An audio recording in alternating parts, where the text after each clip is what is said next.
This is the Big O Show.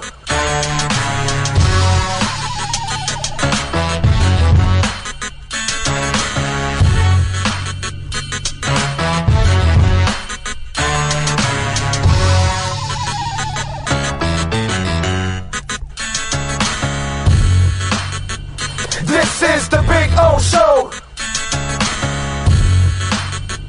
This is the Big O Show.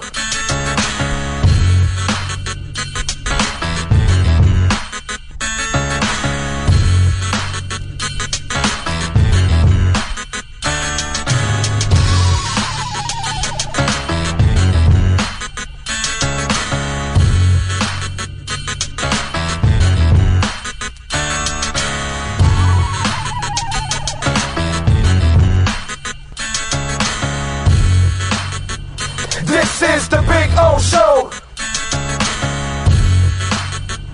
This is the Big O Show. This is the Big O Show. For over 16 years, EJDconstruction.com has provided South Florida residents quality craftsmanship, accurate project management, and exceptional service. That's why EJDconstruction.com is an A-rated member of Angie's List and the Better Business Bureau. When you're looking for the right custom home builder for additions or home remodeling, please call my friend Eric at 305-433-4843. That's 305-433-4843 for EJDconstruction.com. There's just one place to celebrate our happy new model year. Acura of Pembroke Pines. Plus last chance savings on a 2024 RDX. $379 a month at Acura of Pembroke Pines. Oh, great. You got a doorbell camera. Now you got a front row seat to your house getting robbed. No. And there's nothing you can do about it. Get out of my house! Ooh, Mom's jewelry. There goes the TV. I'm sure it'll turn up at the pawn shop. No! Just because you can see them, that doesn't mean you can stop them. With Slogans, you get 24-hour monitoring, a free home security system, and professional installation. Plus, a free doorbell camera. Free? One that'll actually work for you. It's not total security unless it's the Sloman Shield. Call 1-800-ALARM-NATE.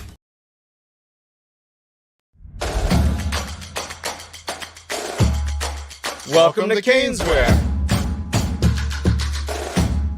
New store, new items, same great experience. Family owned and operated since 2010, Caneswear has the latest merchandise from the Miami Hurricanes, Miami Dolphins, Florida Panthers, Inter Miami CF, and more. Come visit us at our store in Davie on University Drive, just south of 595, or online at caneswear.com. Caneswear, the spot Miami fans shop.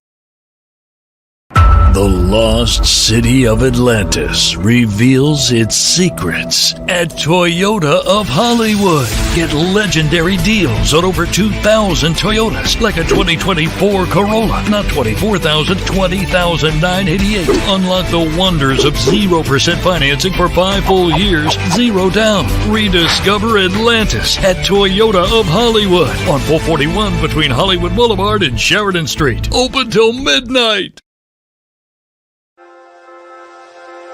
Hi, this is Jeff Welt from Welton Rayom. Dan and I have been in business together for over 22 years. We're not your typical lawyers. When Dan's not working in the office, he's flying his stunt plane. When I'm not in the office, I'm either getting tattooed, bowling, riding a motorcycle, or going to concerts.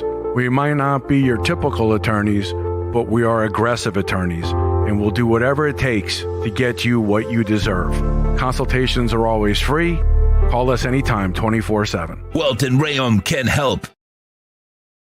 If you're looking to take your home or business to the next level, then RM Contractors and Custom Drywall can assist you. RM specializes in new residential turnkey, new commercial turnkey, home and office remodeling. Call them for free estimates. Serving all of South Florida, licensed and insured. Call Ray or Mike, 305-345-3649. You work hard to create the perfect atmosphere. You dream it, we'll build it. RM Contractors and Custom Drywall, 305-345-3649. Or Instagram at RMC Fisher Island.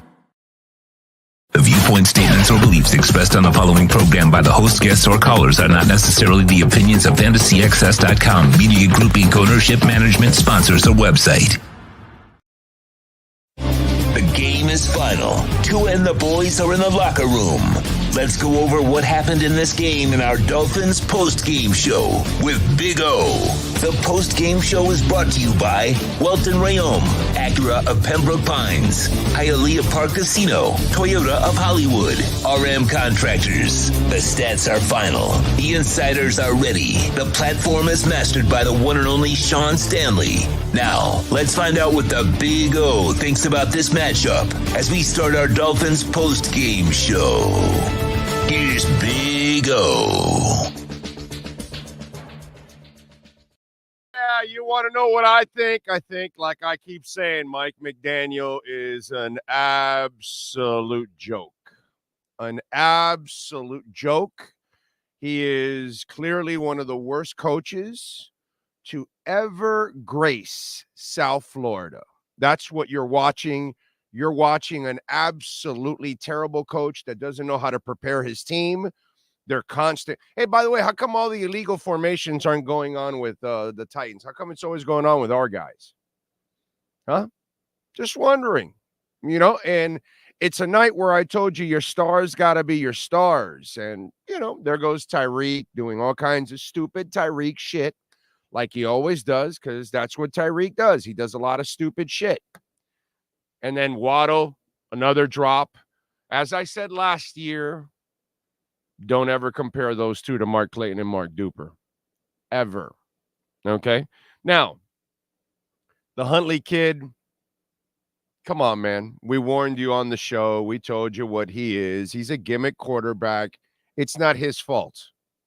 It's just not his fault. Okay? That's like Sean saying, hey, I got a new gig for you. You're going to be a wrestler. That's right. We're going to put you in headlining in WWE, and I don't know, you pick whatever wrestler you want, Sean. And I'm supposed to go out there in the ring and try to do something. You know where I'm going to end up, right? In a hospital bed with all kinds of broken bones and all kinds of shit, right? Because I'm a fish out of water. That's not my place. And, poor, I told you I felt bad for Tyler Snoop Huntley in this situation. I felt horrible for the kid because I knew he was at a disadvantage. One, he's not good enough as it is. You saw him passing. He's not a passer. He's an athlete with the ball in his hand, like so many others, except he's actually worse than the others. He's worse than Josh Allen. He's worse than Lamar Jackson. He's worse than Fields. He's worse than, whoever you want that of that ilk. Okay? The guy was on a practice squad. Poor kid. He is what he is. By the way, I think he got my bet over 33.5. I believe that was one. At least it makes up for losing the Dolphin game overall, because this idiot here gave 1 point. And I thought I went all the way up to 3.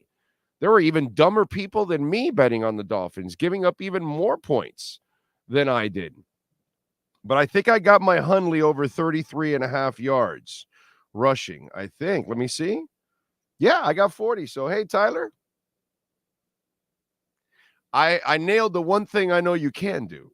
You know what I'm saying? So, but I felt bad for him because he did make a couple of throws to Tyreek and to Waddle that they dropped that would have been extra yards for the kid. But it's not his fault. I don't blame him at all. I blame Mike McDaniel. Obviously, Chris Greer and in the front office is going to take a ton of heat.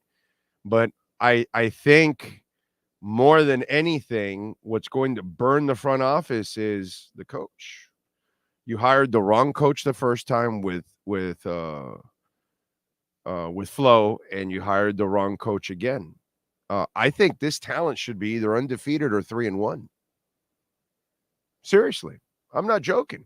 If you had a real coach, yeah, you should be 3-1.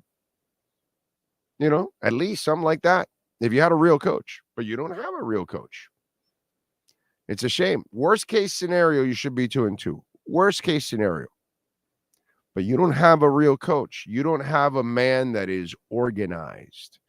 And so you have all the constant stuff. And by the way, now Jalen Phillips with a knee injury, and that's kind of that was kind of his thing. He's unfortunately been kind of injury prone. And then the poor kid's coming back from Achilles and he's working his ass off and he gets the block and you got to love his effort. You got to love the kid.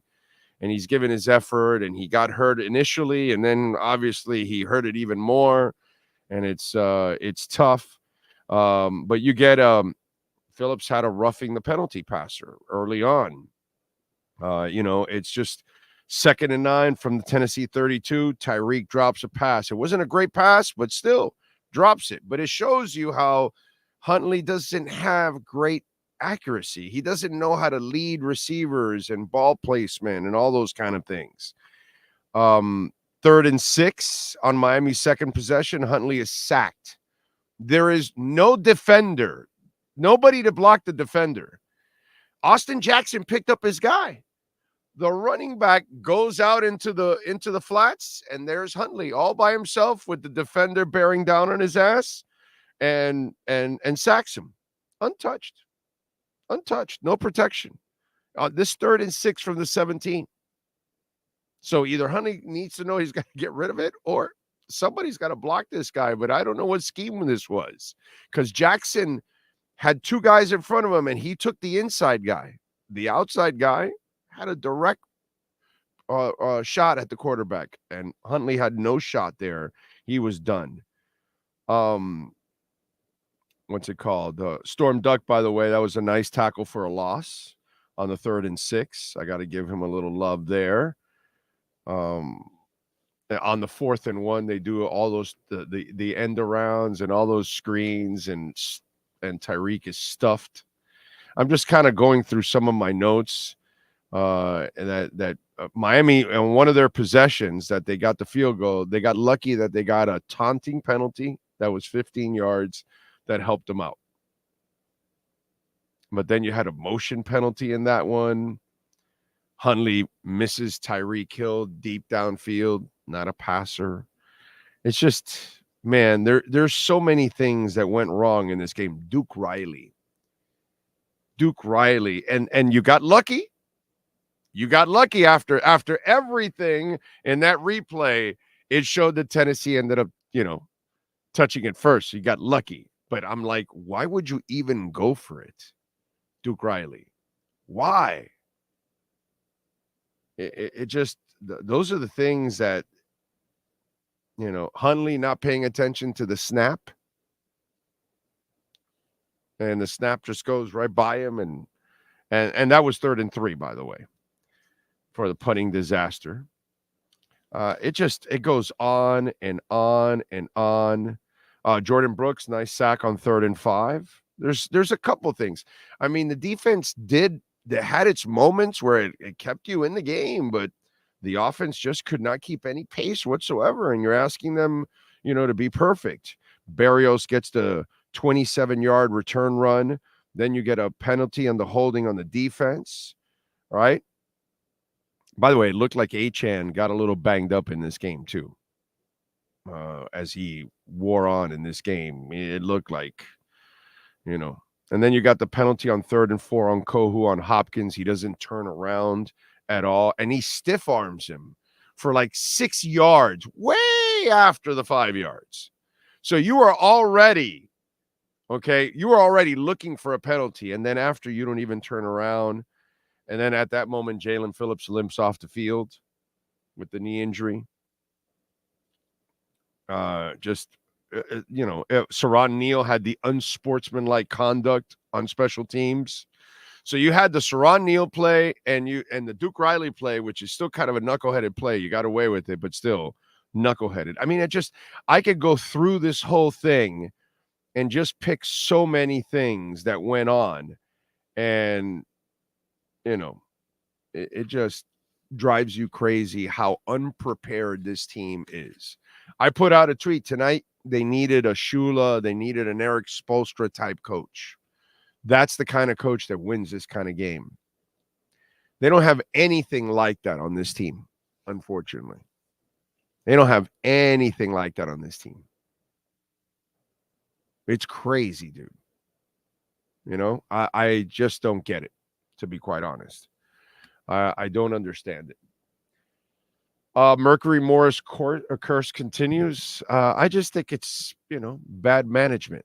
That's all it is. And it just, you look at what this coach is doing, and he just doesn't know how to manage a game. He doesn't know how to manage a quarterback. He doesn't know how to prepare his team. I told you when they started Patrick Paul, in which I wonder if we'll find out if Kendall Lamb was a little banged up or not. I said, okay, well, then you're going to run. He started with passing. You get cute for no reason at all. You don't have a passer back there. Why are you doing that? Build some momentum. Get the running game going right from the beginning. Develop an attitude for the running game. By the way, I see the super chats coming in. I love the super chats. Don't get me wrong. But we love the donations through Cash App or Venmo because we get 100% here. YouTube steals 30% from us. Okay? So you could use the QR code right there for Venmo or Cash App or Venmo at Cash Big O Show. That's Cash Big O Show, Cash App or Venmo. And you can send a Bitcoin or Ethereum donation there. But I see the super chats and I appreciate them, and we'll read them, and I appreciate it. Thank you. But Venmo and Cash App, show them the logos there, the QR codes, and you can use those and make a donation and send your comments and your questions there through Cash App and Venmo. Okay, so it helps the show a little bit more on Cash App and Venmo than it does on the super chats. But I appreciate it. So but it's frustrating, man.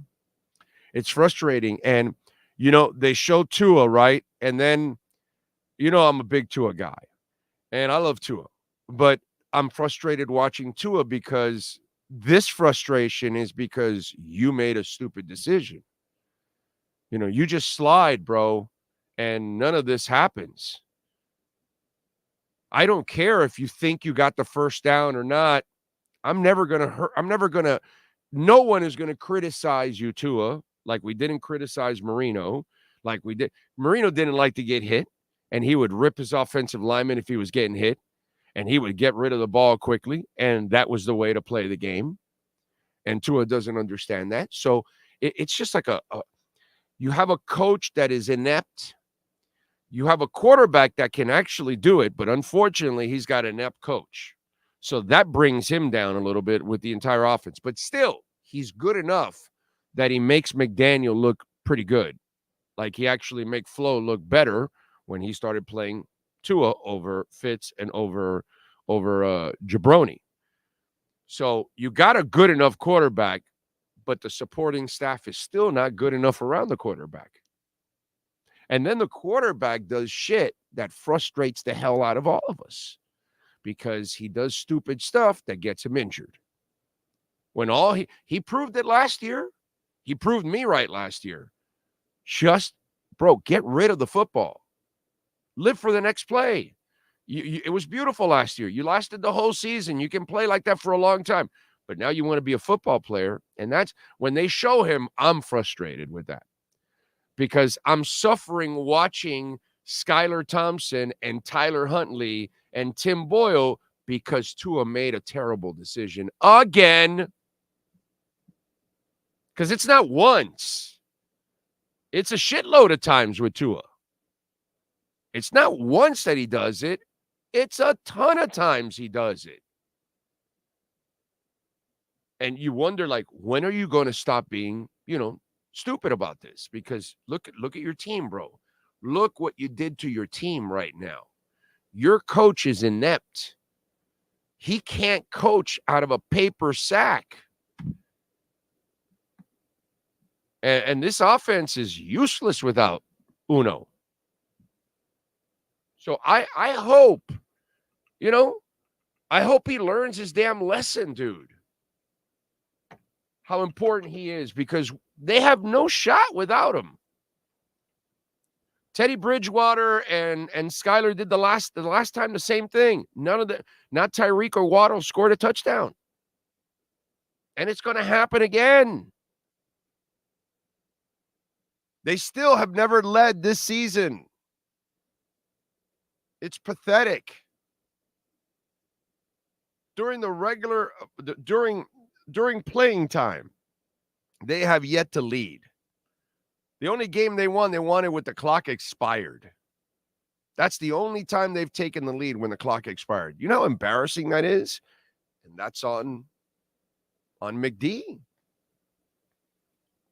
I mean, it's embarrassing to watch him. He just looks lost. There's a haze. You look at him and it's just like he's like a young Joe Biden standing on the sidelines.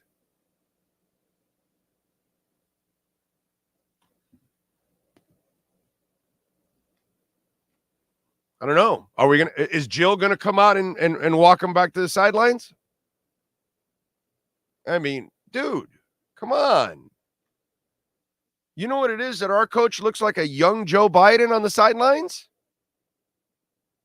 And he's a fraction of Joe Biden's 180 years old. This guy's like 35. And he looks like Joe Biden on the sidelines. Lost, confused. Has no idea where he's at.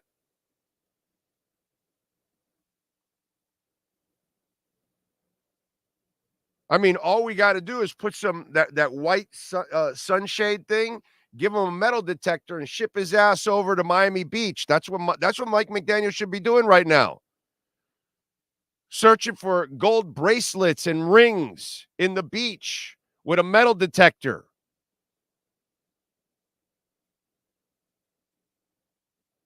I mean, seriously, dude, you know how pathetic this is to watch this man? It's embarrassing.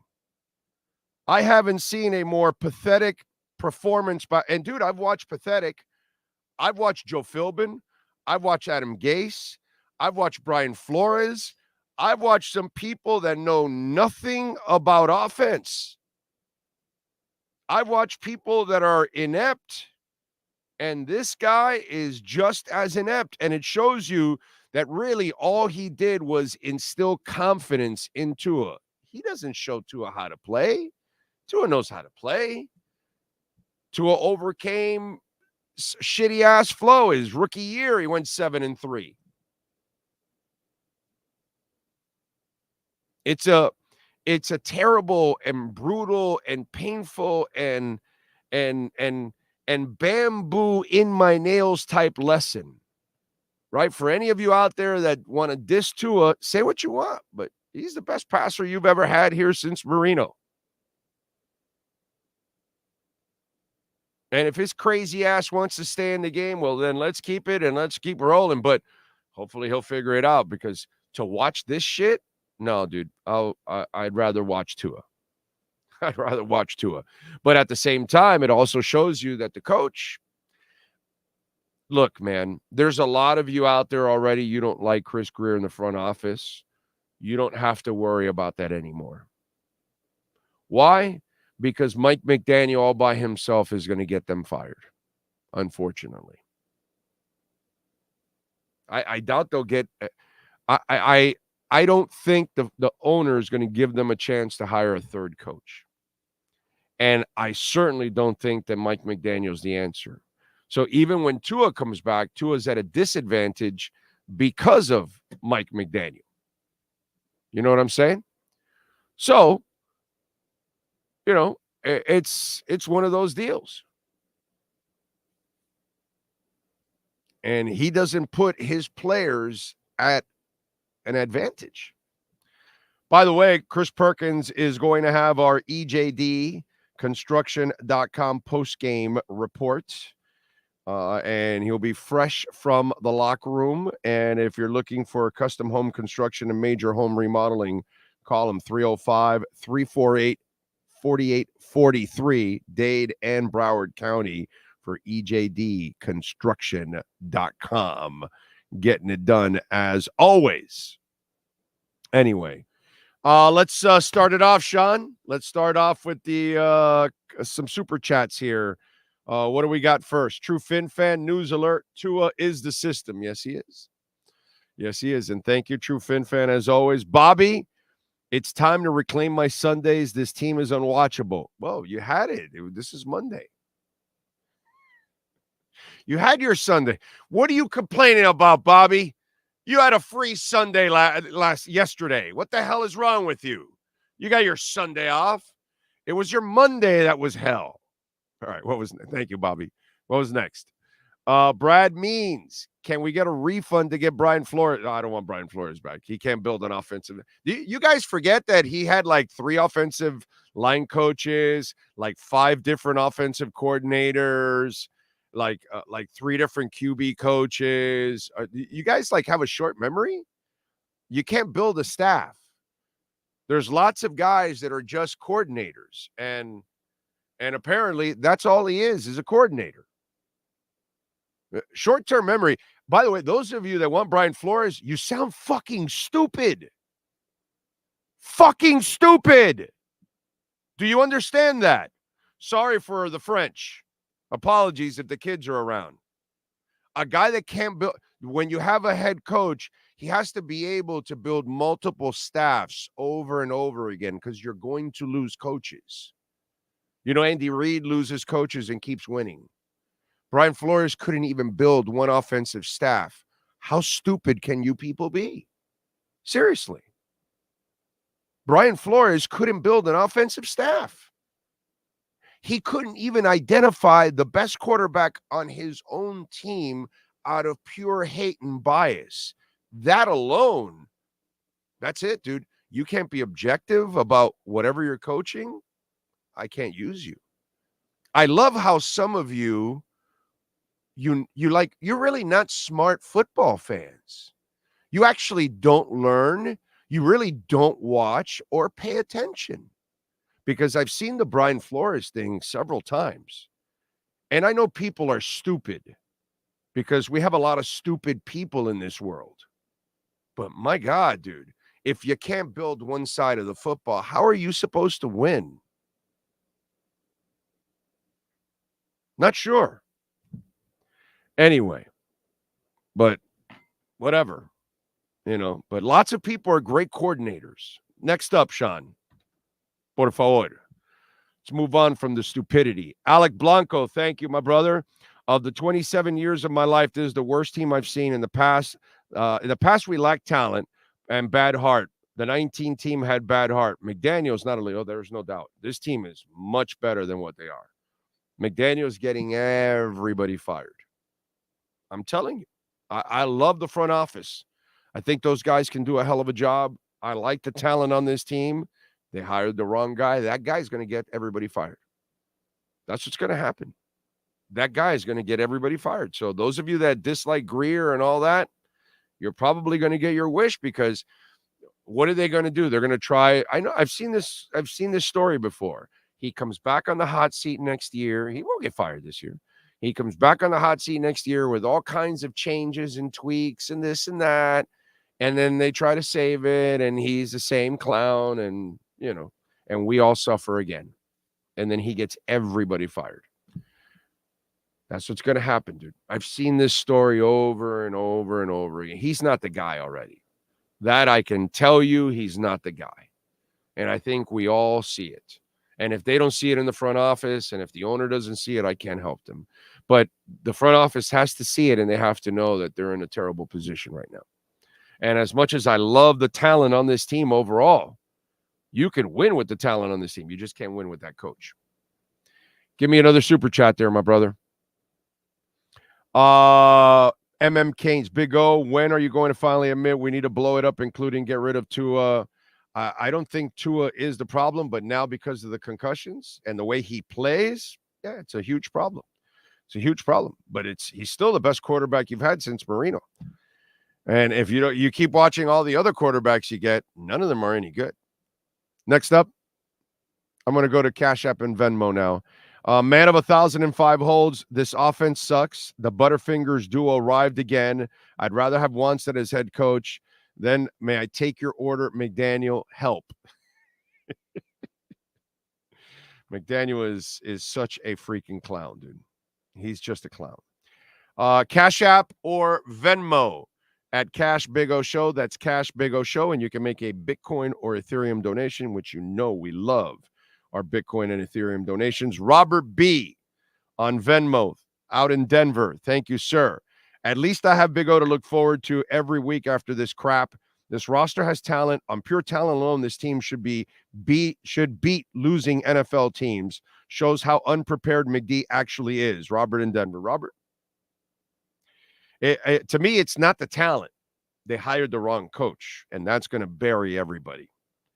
This talent should be no worse than 2-2, possibly 3-1.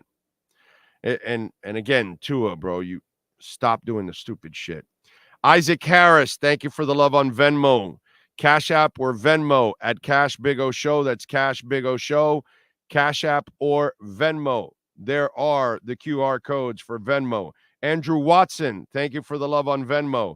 Check McDaniel for some Harold and Kumar TH gummies. The dude looks stoned as fuck on the sidelines. 2 years ago, vaping on the sidelines. Our head coach is weird, capri pant wearing Fruit Loop. First of all, he wasn't vaping on the sidelines. You know, that just kind of looked like it. Because remember, if it was really vaping, everybody waits for the exhale. Okay? You know, everybody exhales, including Bill Clinton. There was no exhale because there was no vaping. It just kind of looks like it. And it's a great sell for you guys, and you can run with it. But it's really, there was zero truth to it. But run with it. What the hell? Sean Harris. Big O has to be the most inept. Big O, this has to be the most inept because I am inept too. But he's talking about them. Sean says, Big O, this has to be the most inept coaching performance I've seen. Losing your QB is no excuse for how the team looked tonight. If I was a GM, McDaniel would be clearing out the office tomorrow morning, but he can't. The front office cannot fire him because then they're basically firing themselves. Let's play the politics, man. Let's use our intelligence. You've been hired. You've now been given the chance to hire your second coach. What are the chances any GM gets to hire a third coach? A GM that's won championships, okay. Yeah, you screwed up after your championships, okay. But if you haven't won it, you haven't won a playoff game yet, you're not going to get a chance to get a third coach. As much as I like the guys, I think Reggie McKenzie's exceptional. I think Marvin Allen is exceptional. I think Chris Greer is exceptional. I like this roster. But they screwed up with the coaches. They've hired the two wrong head coaches. Sucks, dude. Leon Fresco, thank you for the love on Venmo. We appreciate it. We tell you Venmo and Cash Up because we get 100% of the donation. Big O, thanks for 30 years of memories. After 47 years of rooting for the Finns, I'm out. I moved to D.C. in 2009 for work, letting my son root for the local team in D.C. and enjoy his youth. Still love you. Hey, man, Jaden Daniels looks better than our situation right now, so enjoy it. I'm happy for the Washington fans because, like our team, the Dolphins, royalty franchises that went down the shitter because of, poor ownership and poor decisions, unfortunately, and none of us, whether it's Washington or the Dolphins, have reclaimed their rightful place as being one of the better teams in the league. And, so it kind of sucks. It hurts. But I'm happy for the Washington fans that they're getting that at least. So, Leon, enjoy yourself, my brother. Christian DiMartino, sloppy from the get. Play calling was awful. Boyle should have started in the second half. I agree. Stars dropped balls on the few opportunities they had, gave up loose balls. I wouldn't mind parting ways with McD at the end of the season or much sooner. I'm completely done. Joke. Christian DiMartino, I cannot blame you, my friend, for feeling that way. Jeffrey Anthony, thank you for the love on Venmo. Not having a competent back is totally unacceptable. And why can't we just line up and run a play without all the BS? McD. The other team's not getting all those illegal motion calls. Don't be bitching at the referees because notice it's not going on both sides. They're not getting all those calls. We are. One guy's getting it twice in the same drive. You know, the guy that can't keep his pecker in one place. Anthony Lizzie, any QB that can do what Tua did if he had McDaniel and those weapons, where are those clowns now? If Tua is the whole, it's been Tua the whole time making McDaniel look good. Exactly. And by the way, which is a great point, Anthony, all these idiots say, oh, no, put anybody else there and McD will make them look the same. How's that going on? How's that one going on, huh? McD will look, well, yeah, with these weapons, let's put anybody in there. They'll all look good. Idiots. Andrew Watson, I know question the entire front office and their assessment of talent at QB. We needed Tannehill and Flacco. They can't play in this system, dude.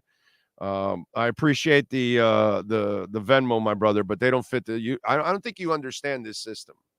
You would have to dumb it down for Tannehill. And Flacco is also not a time guy. He's an arm guy. He throws it after the break and stuff.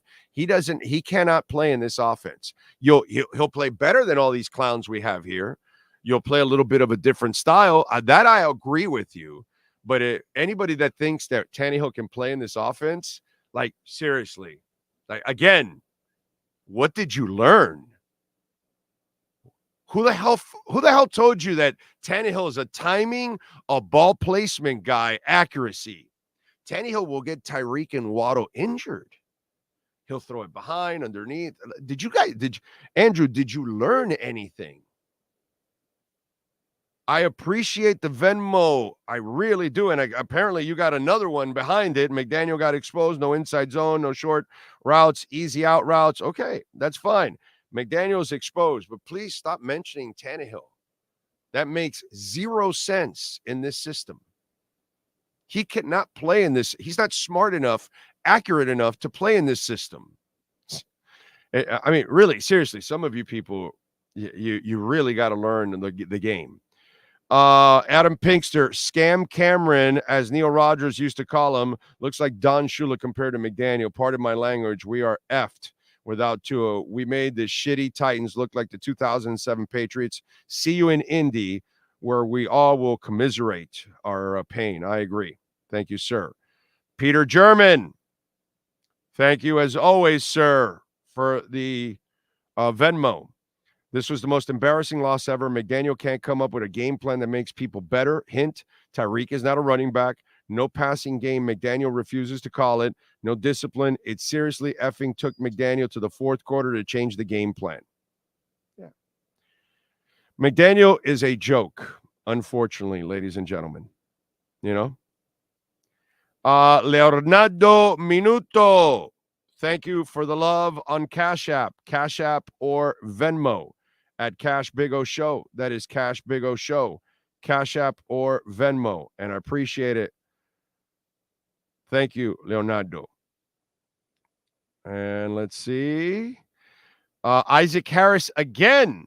Thank you, sir. Big O, at least the thing McDaniel can do is tell us what weed he's smoking before the games. Like you said, completely in a haze. Yeah. It's bad, my brother. It is bad. It is bad. That I can tell you that it's absolutely embarrassing what's been going on. By the way, we've been hit by a storm, Helene, and obviously we've been hit by several different types of weather patterns at times, and we get hit by certain torrential downpours. It can happen at any time to any of us as Floridians. And by the way, if you have a current claim that maybe, as you saw in the CBS report, that was manipulated and you were frauded, well, call Welton Realm, 954-966-4646. And if you have any kind of damage, do not ever call the insurance companies anymore. You call Welton Realm first. They have their own adjusters, and they will send the insurance. They will send their adjusters, and they will handle the insurance company for you. All right. After DeSantis passed the new laws, we are at a massive disadvantage. He gave the insurance companies all the advantage, and you see what's going on with condo owners all across. So, This is all going to the corporation sides, not to our side. Well, guess what you need? You need the best lawyers possible. You need real left tackles and real right tackles like Jeff Welt and Daniel Rayom. So make sure you call them. Maybe you don't need them right now, but save the number on your cell phone, 954-966-4646 for Welt and Rayom. All right? Big O, some bright spots. Paul played well and Storm Duck had a good game. Yeah. Agba played well. Phillips got injured, but he was playing his ass off. God bless him, man. I mean, there was some moments, dude. The defense did some stuff that at least kept you in the game. But if your offense is so damn inept, and then your special teams is willing to do some stupid things, and by the way, they also did a couple of things because they did get, a good return. It's tough, man. It's tough, and it's got to be deflating for the defense. And yet they played hard all the way through. All right, let's go to the super chats. Where are we at there, Sean? Por favor. Beer Noob, I'm dead, numb, and done. Fire everyone, reset it all. Well, Mike McDaniels is going to force that. If you keep that coach around, he's going to get everybody fired. So Beer Noob, you'll probably get your wish, unfortunately, because I really don't want it to happen. But this is where they're headed. There's no way you see McDaniel getting any better. Next up, I mean, you got to be, at this point, you got to be such a blind-ass fan to try to convince yourself. That's like saying that Tannehill can play in this system. Stephen J. John Gruden permanently suspended or temporary? He's having a thing with the league. Forget about him. And plus, I think he's overrated. I'm not a Gruden guy. Next up, Phil Montgomery. Clean the goddamn house. Hire a GM with balls, not a little bitch boy that deflects to the head coach's preference. Let him hire a head coach that isn't learning on the job. It's hard to find those. FFS, what a damn train wreck. I understand how you feel. Right now, Phil, nobody can be happy with anything going on.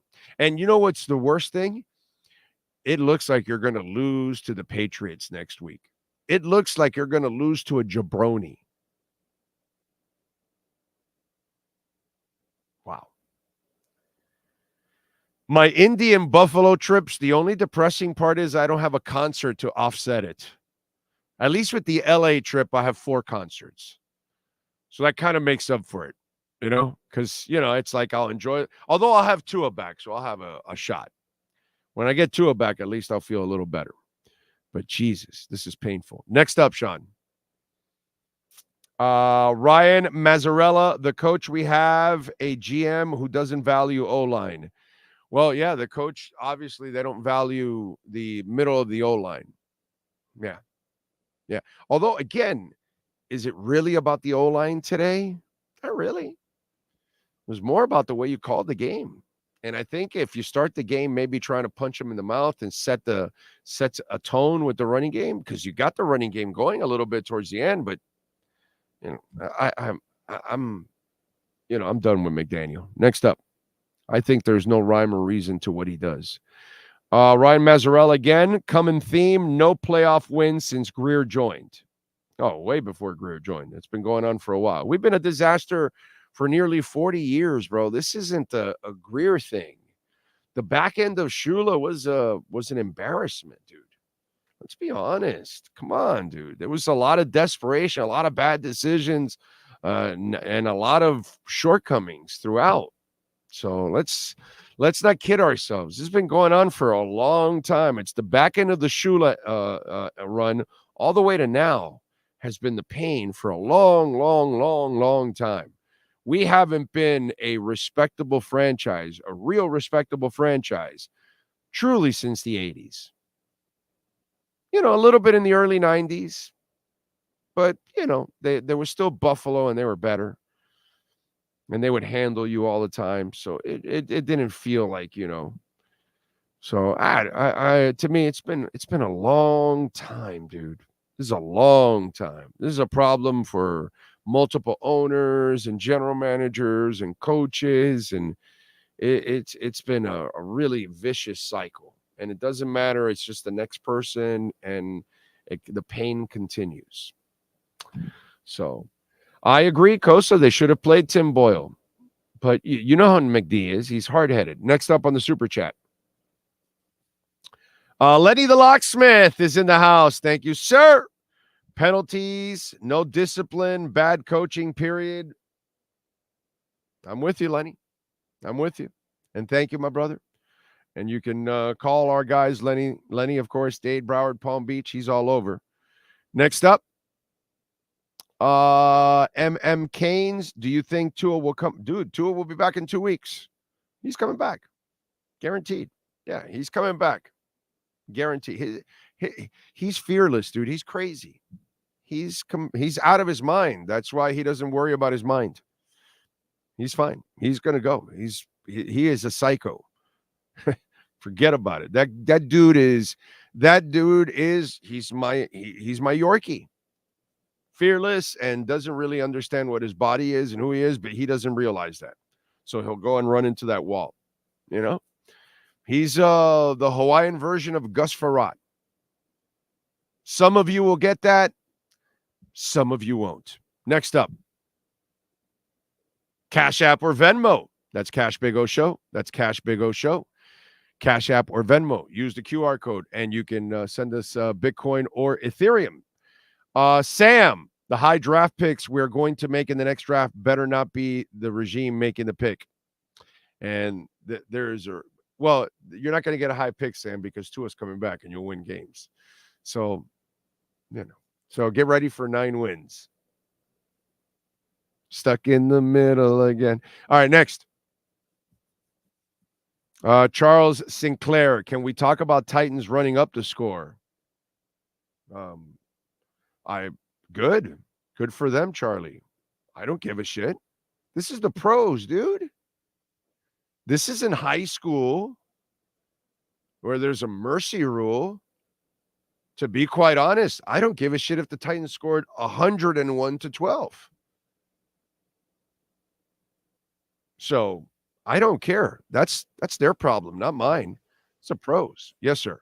I do find it funny that the Dolphins are talking this when we put 70 on the Broncos last year. Right, yeah. Yeah, I mean, give me a break, dude. I don't care. It's the pros. There's no sympathy. And they didn't run it up. They ran a running play. You stop the running play, they don't score. I mean, it's not like they threw the ball. They ran it.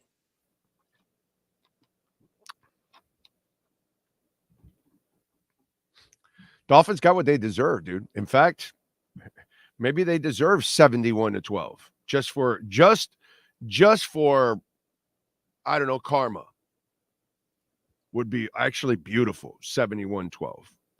You know, that would be actually karma. Cash App or Venmo at Cash Big O Show. That is Cash Big O Show. Cash App or Venmo. And as always, you can make a Bitcoin or Ethereum donation. Let's see. We've got Julian. Thank you on Cash App, sir, for Tua. It needs the padded helmet. I think he'll wear it this time around. Okay. I hope he does because that gives him as much protection as possible. So I would like to see him wear that padded helmet. That would be smart. Peter German, as always, thank you, sir. Appreciate you. Thanks for all you do, Big O, but not even you can talk me off the ledge tonight. Hey, but you never sent me where you were going to be, bro, because I might have visited you. I might have had some time. You never sent me the response, dude. But one day we'll share a beer, Peter. Joe Delgadillo, thank you for the Venmo. It's effing amazing how he can't plug and play another QB in the system. Different safe play calls, run same effing plays, let receivers do their thing. It's a disaster, bro. Receivers check out whenever they want. They make all kinds of mistakes. They drop balls. Like I said last year on one of the rants, don't ever in your life, ever, and all you youngins out there, okay, that you're walking around with your little Tyreek and Waddle jerseys, and they're terrific players, but don't ever put them in the same conversation with Duper and Clayton. Like never. Okay? Tyreek Hill is not is not even a shoe of what Mark Clayton was. Okay? Mark Clayton was a mother effer, bro. He wasn't dropping passes. He was burning you, dude. Way up in the air, slants, you name it, curls, whatever it was, whatever you wanted to do with Mark Clayton could do, and he was going to make the play. I have zero memories of watching Clayton and Duper drop balls. Are you kidding me? And that seems to be something that is just a recurring theme for these receivers. Every game, key moments, drop ball, brain fart. And that just didn't happen around Shula, dude. That's the other thing. I don't give a shit if you were Jimmy Cephalo, you were Mark Clayton, Mark Duper, Dorio Harris, Joe Rose. I don't care who you were, Dan Johnson. You were going to play the game the right way. He made Jim Jensen a third down quarterback. Don Shula made a quarterback a third down H-back specialist.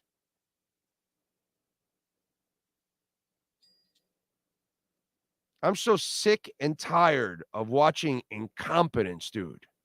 When all I grew up was watching excellence. A man that taught me football.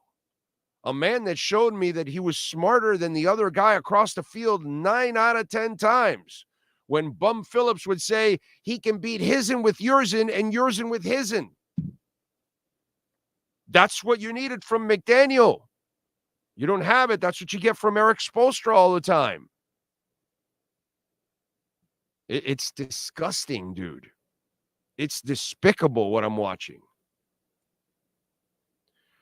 Andrew says Shula adapted. Marino and Greasy got hurt and left Scott Mitchell, Morrill, Strock, even Tom Matty. He won Doug Peterson, 325 with Doug Peterson. Did he run the exact same plays? Got to be able to change. Oh, Baltimore did it with Flacco, got hurt, and Jackson. Yes, I agree. But even if you bring Flacco, will this idiot change?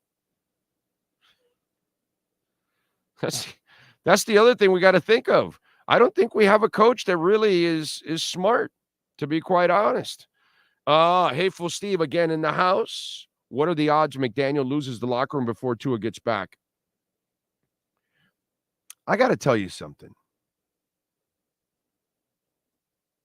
Why would anybody in the locker room believe in Mike McDaniel?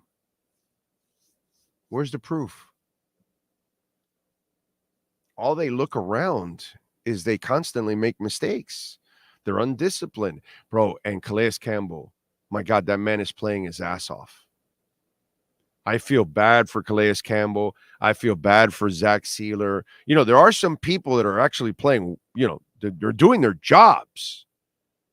And I feel horrible for these people.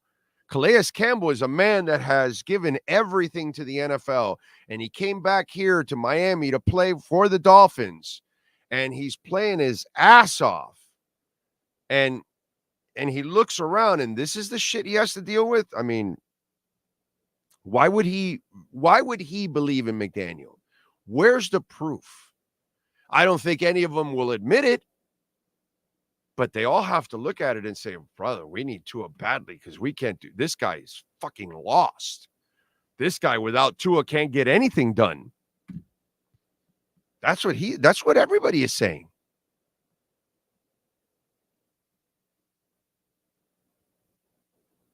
I don't know, man. It's really, really frustrating.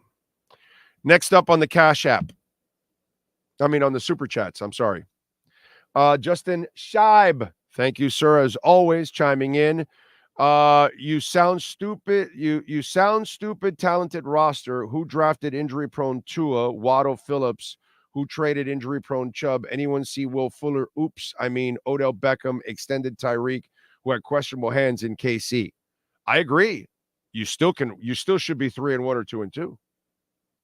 Even with this roster and its flaws, which there's no doubt it's flaws, but injuries happen all over the place. Now, the Tua thing, That was brought on by him, not by the front office, not by you, not by me, not by anybody else. Tua's got to learn to be smarter than that. That was just stupid. He easily could have stayed healthy all year long by just playing like he played last year. That was stupid. But you're right. They took a chance on an injury-prone quarterback, and the injury-prone quarterback has proven to be injury-prone. And you know what's the worst part about Tua? It's not that he's injury-prone. He's prone to injure himself. That's all it is. I don't blame Hamlin. I blame Tua. I don't blame the Packers. I blame Tua. I don't blame the 2 Mississippi linemen that landed on his ass and blew out his hip. I blame Tua. He held onto the ball for 4 seconds. That's your fault, dude. I talked about it on the show today. Why can't Tua beat Baker Mayfield? Baker Mayfield can't move. Baker Mayfield's not athletic. Baker Mayfield can't throw out of the building. Baker Mayfield's not big. Baker Mayfield can't break tackles. But you know what he does? He just throws the football and gets the hell out of the way, basically. And he's gotten banged up a little bit because you're going to get banged up. But if you're going to do the stupid things that Tua wants to do because he thinks he's that other guy, then yeah. And so, yeah, this is what happens. Next up, Devin Jordan, Chris Greer is dead man walking. The whole front office is dead man walking because of the coach they hired. Yeah. The coach is going to get them fired. There's no doubt about that. That's what it looks like. Next up, Joe DeLilio. What are the odds they fire the GM and the coach at the end of the season? Slim to none. Slim to none. They come back, they get it tweaked, and it's the hot seat year. I don't know if you tuned in last year, but that's kind of like what the crystal ball kind of said. This is the year that if they screw up, it's the hot seat year. And that's what it looks like. I say they don't fire anybody, and then they bring them all back. And then if they fail next year, then it's the whole cleanup. That's kind of been the MO in this place. So I think that's what's going to end up happening. Because remember, Tua will come back, and if he tears ass and they win a bunch of games, and then, we figured it out, whatever. And then the front office can't really fire the coach because then that will be firing themselves probably. Yeah. So next up, sir, it is Johnny Pope, RIP Chris Christopherson. Yes, sir. But he got a full 88. 88. And Chris Christopherson, he lived 2 or 3 lives. Okay. Chris Perkins, by the way, will be ready for us in just a couple of minutes. So get ready. Get ready for the EJDconstruction.com Miami Dolphins postgame report with the one and only Chris Perkins. T, thank you for the love on the super chat. Greatest clown show on turf. I think, maybe, you know what? Maybe we should create a shirt like that. Next up, Matt Glass. When does Mike McDaniel lose the locker room? I think he's lost some of it already, dude. I already told somebody that. Why would anybody believe in Mike McDaniel in the locker room? Why would anybody in the front office really think he's the coach? Why would the owner really think he's the guy? But they can lie to us. Next up, it is the 3 unbrickables. I'm not a Chris Greer hater, but it's a huge failure that we ran it back this year with that offensive line and backup QBs with our starter and injured list. Yeah, the backup QB situation was tough. They tried to fill it. I know that they tried to bring in some other names, but I guess they weren't successful with it. But yeah, that was a huge failure. There's no doubt. Again, the offensive line stuff, right now, I'm not really blaming the offensive line why you're this. I'm not, actually. I think you could be 3-1 or 2-2 with this offensive line, even without Tua. With Tua, you should be 4-0. But I'm not blaming. I don't think your problems right now are the reasons because of the offensive line. I think it's more your coaching staff that doesn't know how to put everybody, including the offensive line, in positions to be successful. Next up, sir. Johnny Pope, this roster would have been good in 2019. It's washed, he says. Johnny is not a fan. Next up, and thank you, Johnny. Appreciate you, bro.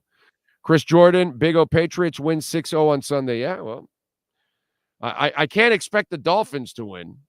That's for sure. Next one. Thank you, Chris. Johnny Pope again. Hey, as long as the guys had fun out there tonight, that's all. That's true. Fun. That's all. Everybody had fun. The jokes and everything. It was all fun and games. All right, you know who's all about fun and games? Chris Perkins, baby. Let's get to it. Let's get to our EJDconstruction.com Miami Dolphins postgame report. Time to go to the locker room, Miami Dolphins fans. Let's find out what's percolating with the one and only Chris Perkins in our EJDconstruction.com Miami Dolphins postgame report. All right, full custom home construction and home remodeling. Call my guy Eric at 305-433-4843 in Dade and Broward County. Perk, just kind of looks like the entire team is going to be reconstructed soon at this pace. Man, Big O, this is I didn't expect this. I actually thought that the Dolphins were going to come out with ways to get the ball to Tyreek and Jalen Waddle, and that we were going to see some big plays tonight, and it wasn't anything close to that. And look, this goes back to this team being poorly constructed by Chris Grier and Mike McDaniel. I think it's mostly Mike McDaniel because I'm not sure that Chris Grier has a vision. He does whatever the head coach wants. But you can't have a team, Big O, that's built like this. And I've been warning about this since December of 2022, that this offense is about two things, Tyreek Hill and the threat of Tyreek Hill. And if they can't get him the ball, they can't score. And that's what we're seeing here. I can't But it's understand. bad coaching. But it's bad coaching because real coaches would find a way to get other people involved and move the offense and be more creative. And like today, I thought when you started Paul, I said in the pregame show, okay, so then that tells me you're going to try to run. Because if you're going to go all of a sudden and start doing a whole bunch of passing, now you're putting the young kid in a really unfavorable position in a game you desperately need. I'd rather have Kendall Lamb in that position. By the way, was Kendall Lamb banged up or anything? Or Nope. They just decided to take a look at Patrick Paul. Okay, so I thought you would run because the kid can maul. If Paul gets his hands on you, it's over. I mean, he's a mammoth dude. He's strong. But if you're going to put him in pass pro, then there might be mistakes. And sure enough, they went in passing mode, and I just didn't understand that with Huntley and the running backs and I thought you should have established early on a running game.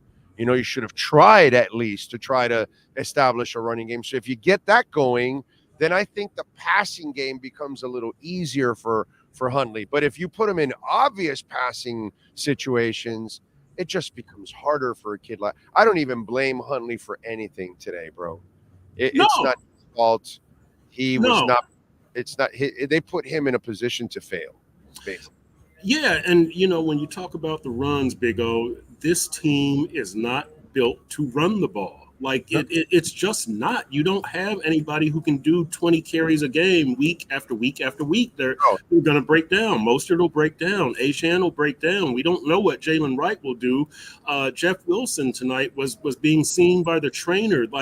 You have these speedy guys. You don't have anybody who's built to carry the ball 20 times.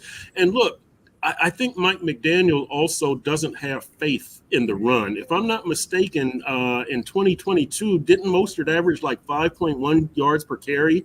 And you're just wondering, why aren't they going back to him? They were 31st in rushing attempts in 2022, McDaniel's first year. Last year, they improved to 15th or 16th. But you still don't see a commitment to the run. You see the run when they can't pass deep.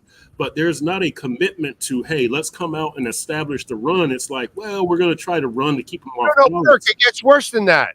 When it's working, they still don't commit to it. Right. He goes away from it. And look, he's a young play caller. And so I understand that part of it. I think as games wear on, Mike McDaniel thinks, you know what? Why am I wasting all this time when I could go one shot to Tyreek and Jalen Waddle? I'm going 3 yards, 4 yards, 5 yards. I want 60 and 70, and he gets impatient. But this team has got to be constructed differently. You got to. Chris Brooks wasn't going to be the answer, but you need something. You need somebody. And look, Big O, where's Jonnu Smith been? You know, last week when they're on the 6-yard line, they have 4 tight ends active. 3 of them got in that series. Not Jonnu Smith. You threw to Tanner Conner. You had Durham Smythe out there. You had Julian Hill with all his penalties. He was out there on the field, and Jonnu Smith, the guy who you got for these situations, is not on the field. And so it's the play calling plus the roster. You watch Gesicki in Cincinnati. They found a way to use him over there, right? Yeah. I was just talking about this before you got on. I know I'm an oold head, but it's like you should have got Jim Jensen and made him an H-back. Right. Make him a third down specialist. You know what I'm saying? And he was white and slow. And he made him a third down specialist. You know what I'm saying? Yeah. Ron Gadsden ran fast as my grandmother, but yet had a skill set that you could not stop. You know what I'm saying? Yep. If you're a coach, you find whatever skill set that player has, and that's how you put him in there and use him in that. He's not good at that, dude. He doesn't understand that. Jonnu Smith, we watched it in practice all over the place. Sure did. We both sat there, Big O, and now he won't call it. It's like he was showing everything he had in the preseason, and now he's holding it back in the regular season. It's backwards. It's totally backwards. And here's another thing, Big O. You know, Tyreek and the drops. You know, I've written about this. Last year he had 12 drops. He was second in the league. Why is he not running after this lateral, Big O? Like the ball is rolling around and he's just kind of casually going after the ball. And, we saw the same thing last week with Achane, right? Shortly before the half, and his helmet pops off and he's just casually walking over there to get his helmet. And it's like, Devon, the clock is ticking. These traits of this team don't reflect well on the coach. It doesn't, I don't know what happens when you get 3 holding penalties and an illegal procedure, right? Do you get benched? Do you have to run wind sprints? Like, I don't know that there's the reprisal for bad behavior on this team, but you cannot have Tyreek just walking after a loose ball like that. That's unacceptable. Well, I think he treated that ball like a pregnancy test. Oh, there you go. Well, those things have been scary for him. I mean, he's hit on a lot of those. You know what I'm saying? So, it's kind of been an issue for him. But listen, it's not only the drops, but it's the mental mistakes also with the penalties. Because, one guy sent me on Twitter, well, all these referees, I go, so how come they're not calling it for the Titans? How come they're not making all those mistakes? Oh, right. I see. They're better coached. And so I told them, stop whining. But this is the problem with Tyreek. He has a ton of brain farts. And it's the reason why I said you don't give him any more guaranteed money. Let him play through this year. Let him prove to you that he's kind of turned the corner of maturity on and off the field and all that. And he still, by the way, in practice, he has drop passes all the time, dude. It's not like this is kind of in his DNA. It's kind of what it's, And by the way, Waddle has the same disease. Yeah, he had an ugly drop tonight. I mean, look, again, I wrote about this last year, Tyreek with the drops. I mean, you can't have that drop against Kansas City and Germany and have them take it back for a touchdown. You can't drop the potential touchdown pass in Philly. You just can't. And he talked all that shit before the Kansas City game. I'm going to be your worst nightmare and all that. And you have the fumble for the touchdown and you drop the bomb, by the way, that Tua put in your hands. Okay. Yeah. Another drop, but the pass was a little behind. So I'll give him a break on that one. He still should have caught it. If you're a great receiver, great hands, you still catch it. But I'll give him a break because the slant, it was a little behind. Tua didn't. But the deep ball, he should have had it, and that was points. And if you don't fumble, you win that game, by the way. Yeah, and look, I'm not going to sit here and rip Tyreek constantly. He deserves to be criticized. He's still the best player on that team. He's still a gold jacket guy, right? He's still a Hall of Famer. But you just can't have these brain farts and these lapses like you're walking after the ball, a loose ball that's rolling around. I will say this, Big O. Being in that locker room and talking to the guys tonight, I don't think this team is about to break apart. And I was talking to them about. They're waiting for Tua, bro. They're waiting for Tua. Well, I don't think that's the case. I just think that, look, this team, and I was talking to them about, look, you guys have been through 1-7.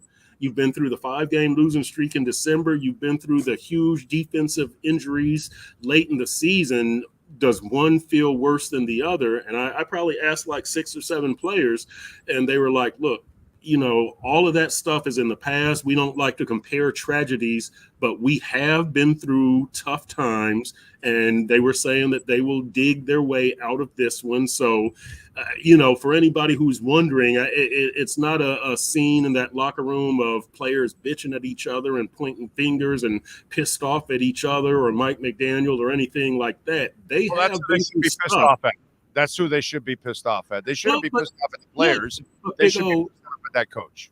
But look, the fans should have been pissed off at Mike, like for the last year and a half. That this offense and I kept warning that this offense is not about what you think it is. They beat up on bad teams and they get beaten down by good teams, and the parties were rolling and the touchdown sellies and all of that. But lurking beneath it, this was a one-trick pony offensively. And here's the other thing, Big O. I move around that locker room. I talk to as many players as I can about as many topics as I can. I talked to Tim Boyle and to Skyler about, is this too deep safety thing real? And they both said, yes, it's very real. Teams are doing this league-wide, especially against us. And I've written about the unscouted looks that the Dolphins see and the exotic defenses. But they were both saying, look, you've just got to be able to run the ball and make a team drop that safety down into the box. The Dolphins can't do that. They didn't say that, but that's right. That's the conclusion that you come to, that okay, if you're going to play those 2 high safeties, we're going to run Derrick Henry or somebody like that at you. And obviously they don't have a Derrick Henry, but we're just going to pound you and make you make tough choices. The Dolphins can't make anybody make a tough choice. That's part of the problem with this roster construction. And Big O, the thing that amazes me is Mike McDaniel comes from a system where you had a Christian McCaffrey, you had a George Kittle. Like, where is that here? I know he wants to be different and he doesn't want to be a Shanahan clone, but at some point you've got to replicate success. Like, you can't totally go off on your own. So I'm waiting for the coaching adjustment to come. I know you are, but Mike McDaniel is a little more hard-headed. He's a little more hard-headed than I thought he was.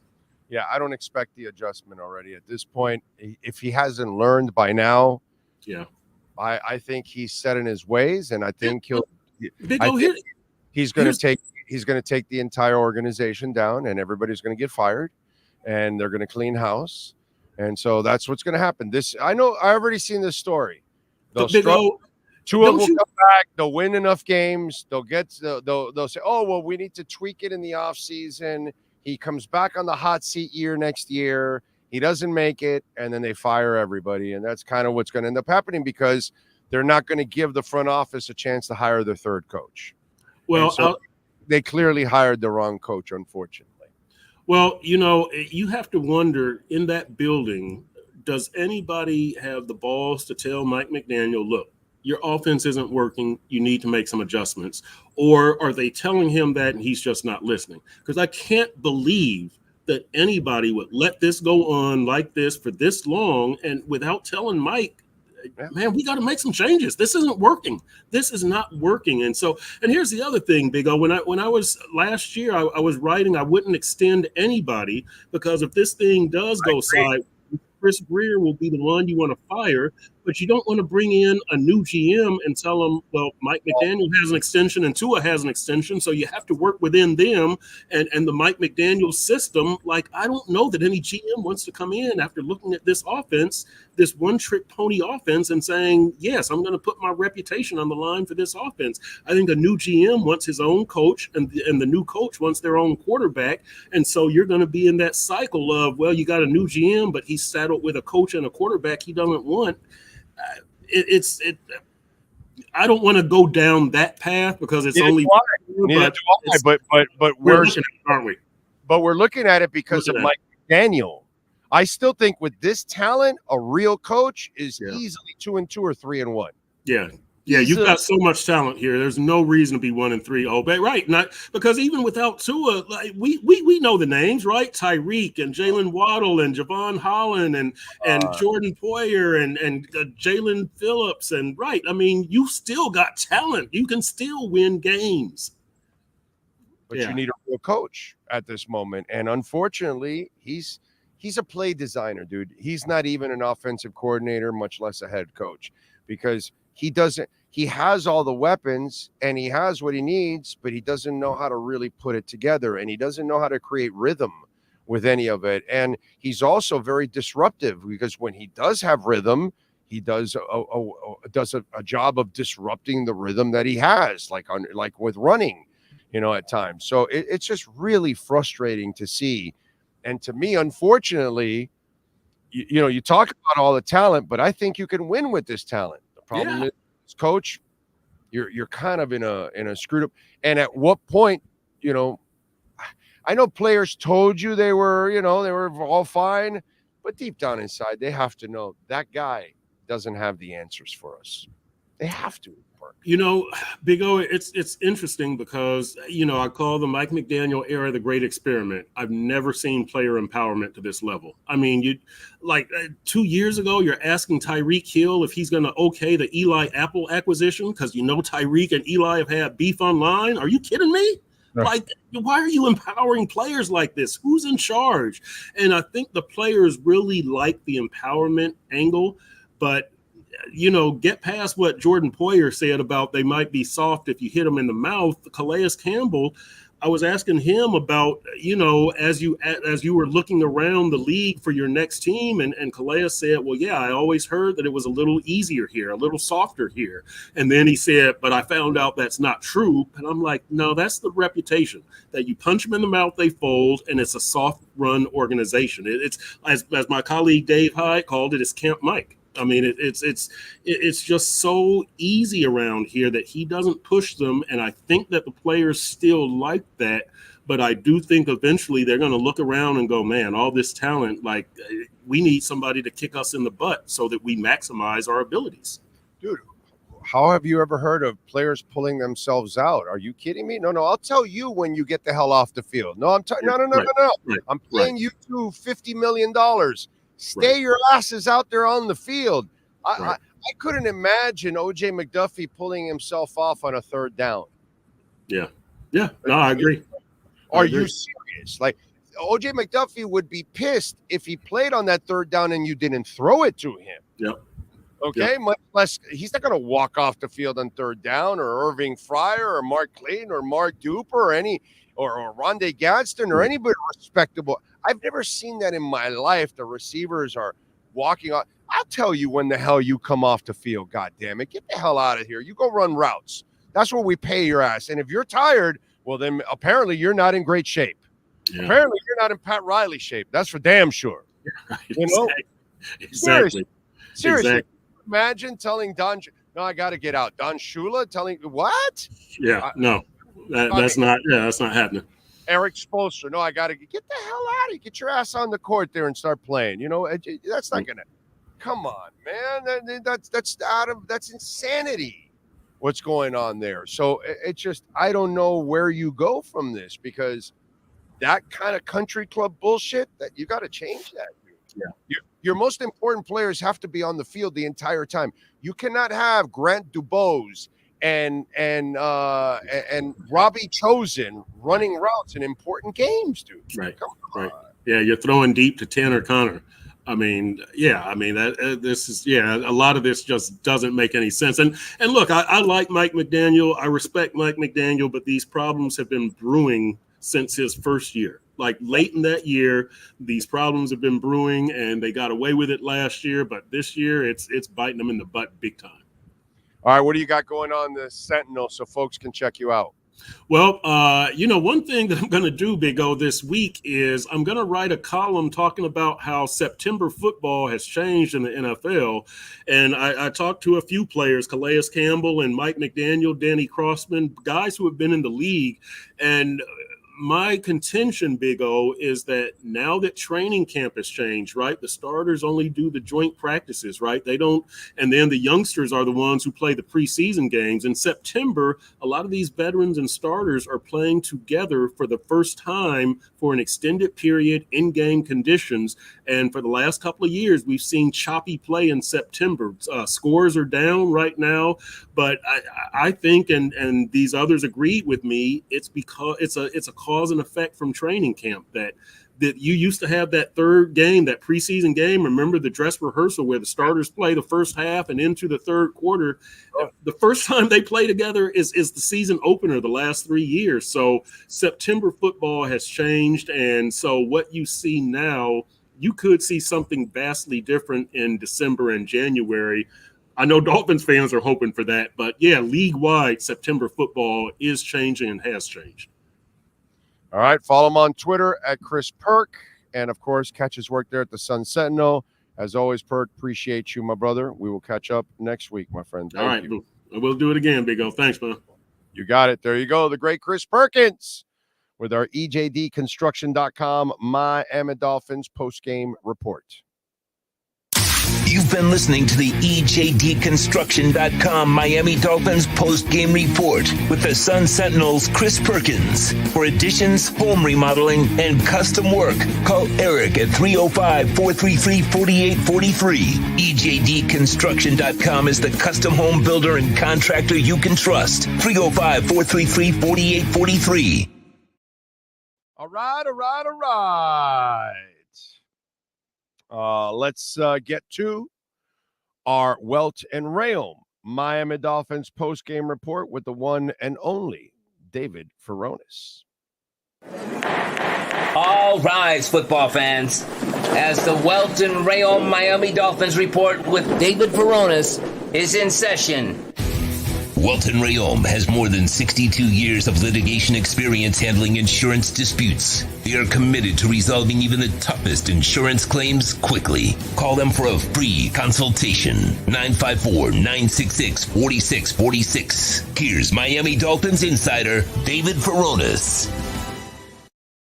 All righty. How you doing, my man? I'm doing okay.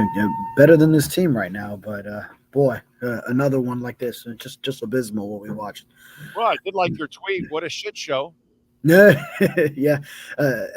Context needed. I think that in that moment it was like all that crazy officiating at the end with the whatever they were calling. But I mean, yeah, it was just sort of like a grand total.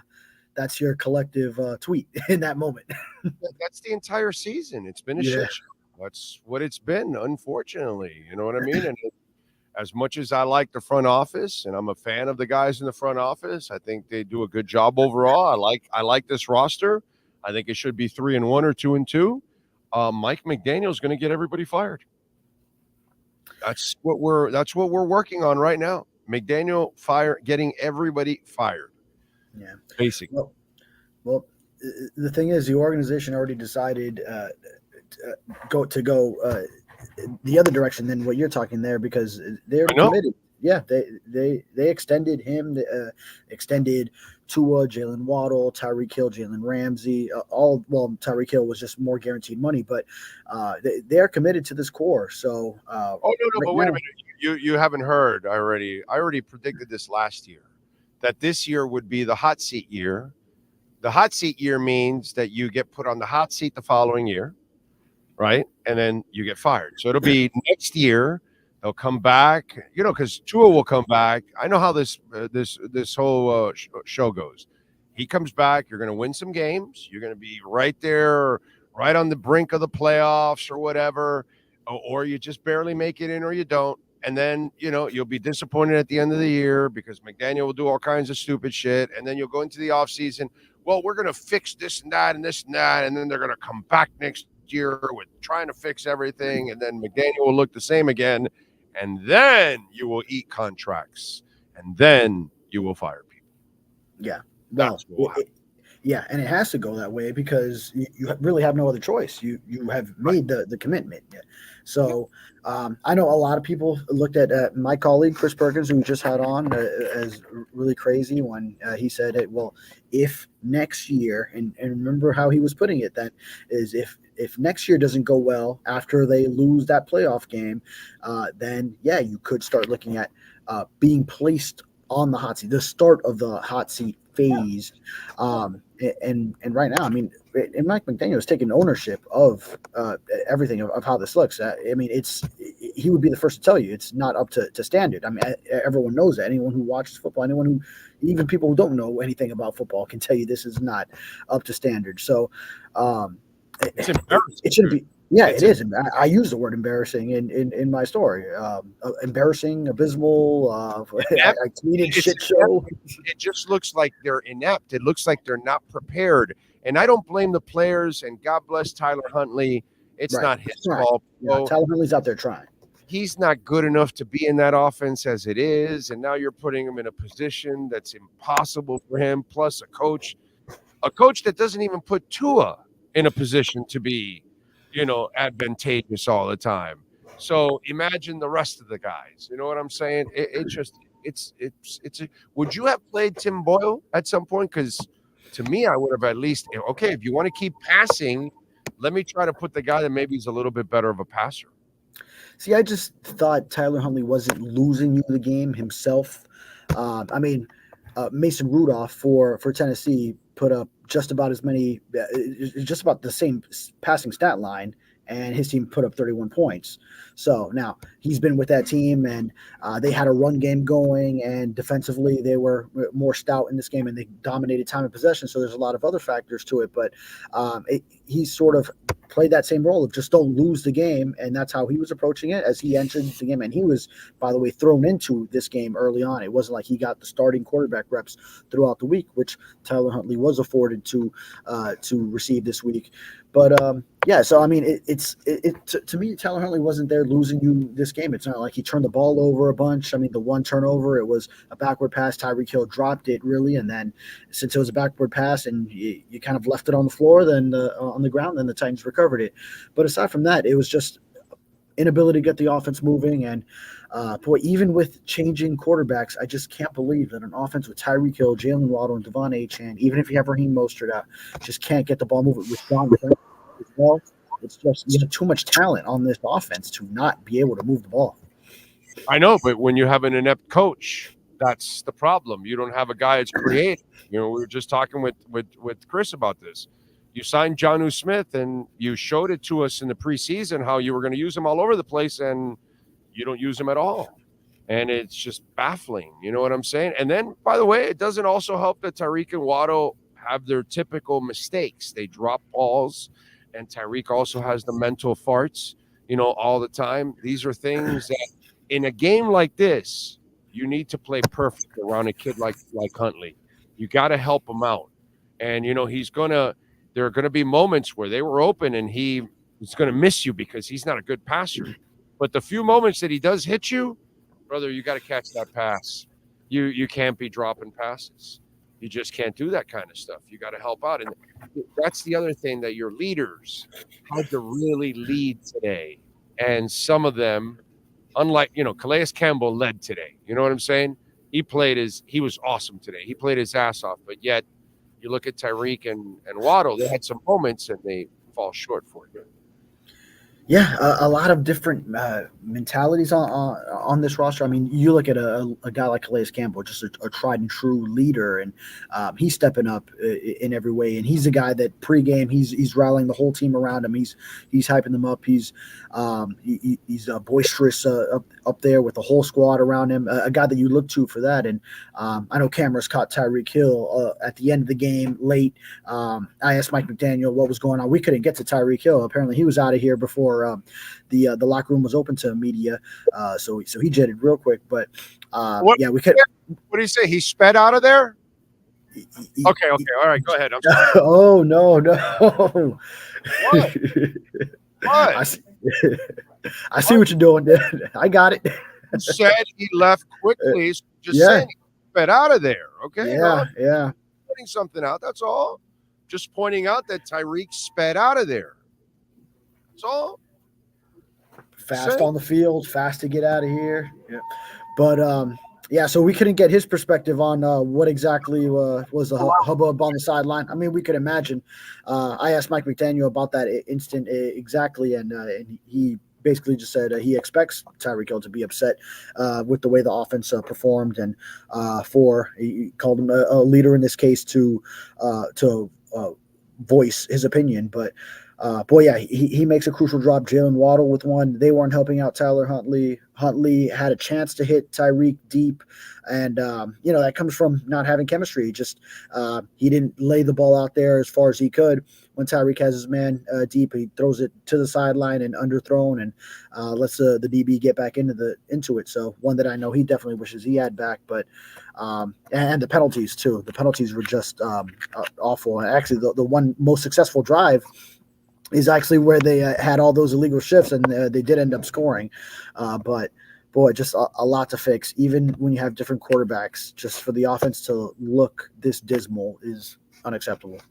What do you do next week? Who do you start? Because I would go with Boyle. I feel bad for Huntley, bro. I mean, I appreciate it because I did bet Huntley for 33.5 yards. So, thank you for the bet. But really, I'd rather have somebody that at least may have some passing skills. He's not a passer, bro. He's an athlete. So what would you do next week?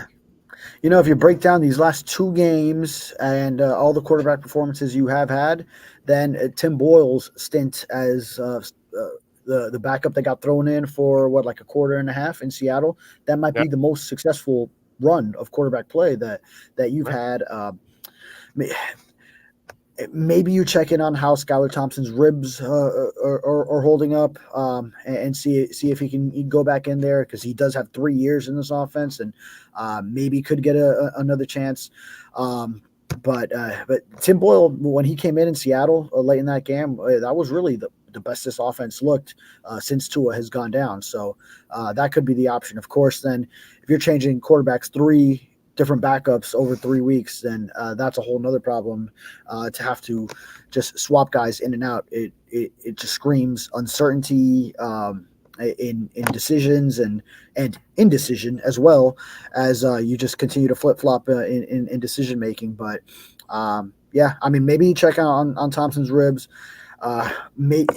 Maybe you see if Huntley getting a game rep could come. I know you don't like that option. And I don't. I would never. There's not many options right now. I would cut him once he gets healthy. Once Tua comes back, I'm cutting Thompson. Is what I'm doing. I'm using Huntley as a wildcat guy, and then I'll use Boyle as my backup. That's what I would do with Thompson. I would cut him once Tua comes back. I would never play Skylar Thompson ever again. He cannot play in this league. He does not belong anywhere in this league. I saw that already on the field. He was afraid to play the game. That was sad. It was sad. I just wonder though how his start would go differently if he was in this environment at home on Monday night, whatever, but against the Titans at home, as opposed to playing in one of the most hostile environments in Seattle. I just wonder how differently the start would have gone for him. It's just the thought that still lingers in my mind, if he's healthy. Now the team would have to be going back on the road again, but I don't see Gillette Stadium with Jacoby Brissett is quarterback, and I don't see the fans getting that rowdy over there. Seattle is just a whole different environment as far as hostility. So I always went into that week sort of like it's not going to be fair to overjudge him off of this start, but obviously then I also did want to move off of him once you did see that offensive performance. Yeah. I mean, it's just, I personally would go with Tim Boyle and use Hundley as a wildcat guy to kind of offset it.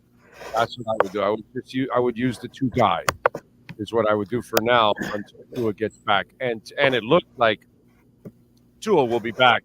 What is it, after the bye week, right? That's when he would come back? Or after bye week, then he's still got one more after that. So it's not until that week 8 game against Arizona. Against Arizona, yeah, because he's 4 games out on IR, so he's already got 2 down. At New England next, the bye, and then at Indianapolis, he's still got to sit out. Oh, and you know what it is? They may lose to a jabroni next week. They're going to lose to a jabroni. I mean, that's bad, bro. A jabroni. I would not have predicted that as a loss, but I mean, you just lost to these Titans at home that were previously winless with their quarterback going down and Mason Rudolph entering the game. This team can't stop the run. That's another thing. If you just, it doesn't matter if you're facing a backup quarterback or any poor quarterback on the other side, if you can't stop the run, then they're just going to keep pounding you and then dominating time of possession. And then your offense, even if you don't, Tyler Huntley didn't even throw an interception in this game, but then that offense just never gets going. Yeah, no. They lost to a reindeer today. How about the Dolphins defense? Third down conversion, 23.8%, number 1 in the NFL. That's the Dolphins defensively? Yeah. Are they on third down conversions, number 1 in the NFL, 23.8%. Wow. I was not aware of that stat. Omar Kelly put that out. I saw that on Twitter. He just put that out. That the Dolphins are number 1 going into week 5 of the NFL season on third down conversions, 23.8. It's, if you really look at it, Titans were 2 of 12 in this one, so and they held the Seahawks to a very low figure last year as well. So that makes sense. Yeah, it's just the offense is not. It's just not helping them. Jalen Phillips, what'd you see injury-wise in the locker room? It looked to me, bro, like Achane got worn out in this game, dude. I don't know, but I don't know what you saw in the locker room. Talk to me, because I feel bad for Phillips, man.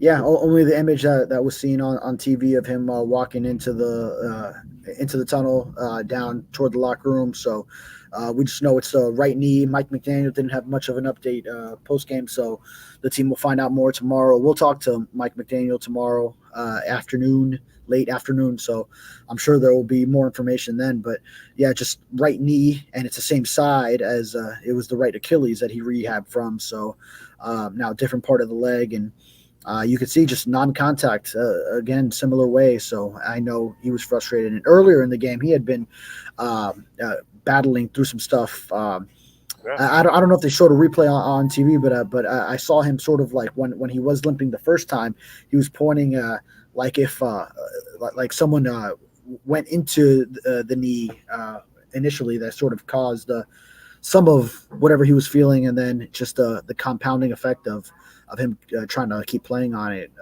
ultimately set him up. Yeah, man, it's just sad. I hope he's all right, because he's a good kid. He was playing his ball. He had that deflection, and he's just gone through that whole hell of repairing the Achilles. You don't want to see another serious injury, but yeah, I hope not. That's also kind of been in his career. He's had a lot of injuries, unfortunately. So. Yeah, and he had just had a good run, because I know at UCLA that was such a storyline with him, the multiple concussions and other accidents, injuries, where he drove him into medical retirement, and then actually once he dipped out of retirement to transfer to the Miami Hurricanes, had a year off the transfer back before the transfer portal was a thing. But I remember covering that as UM beat writer, and he had a great 2020 COVID season that really put him back on the map from being that number one high school recruit when he was coming out of Southern California to then jumping into the first round when he wasn't even thought of as a draft prospect after he wasn't even playing. He was medically retired, and then gets here, first round pick with the Dolphins, and was for the most part healthy up until he missed some games last year, and then the Achilles injury, rehab that with such vigor too. I mean, he really got after it in hitting those benchmarks. So you would hate to see it if this is another serious deal for him. Yeah, man. I hope so. I hope he's all right. All right. Anything else on the injury side? Did you see anything else in the locker room? No. We just know. I mean, there's also Jordan Poyer with the shin, but nothing on him. And then anyone else? That's the main one, other one I can think of. All right. Let's see what happens. Follow him on Twitter at David Furones _ and catch his work there at the South Florida Sun Sentinel.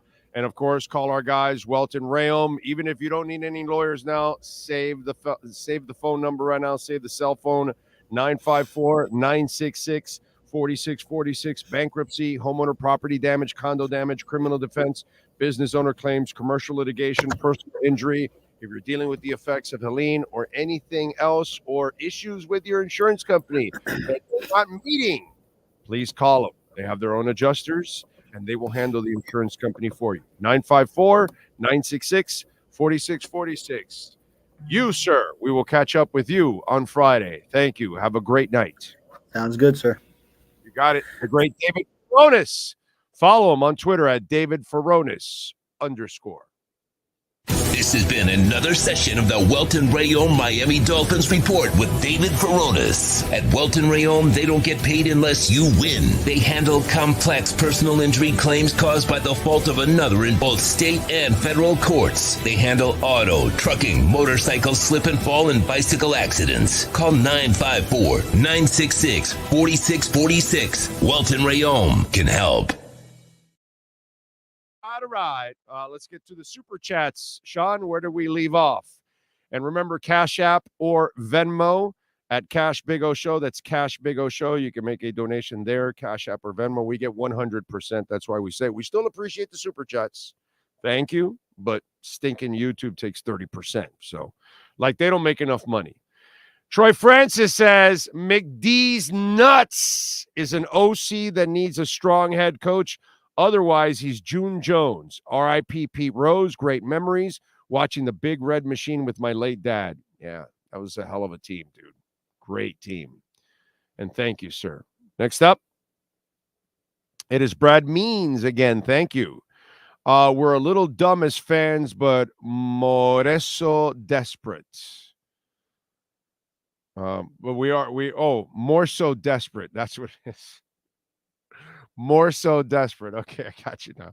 Yeah, we are. We're all desperate, Brad. We all are, bro. We just want our Dolphins to win, bro. It hurts. Next up, use the QR code, by the way, if you want. Stephen Rowell. If only the Finns showed the same fight on the field that they did with the Miami-Dade police. If only. If only. And I got to give my man Dillingham, because he gets credit for that one. I saw that on Twitter. Where is it at? And I retweeted it. Let's see. Here we go.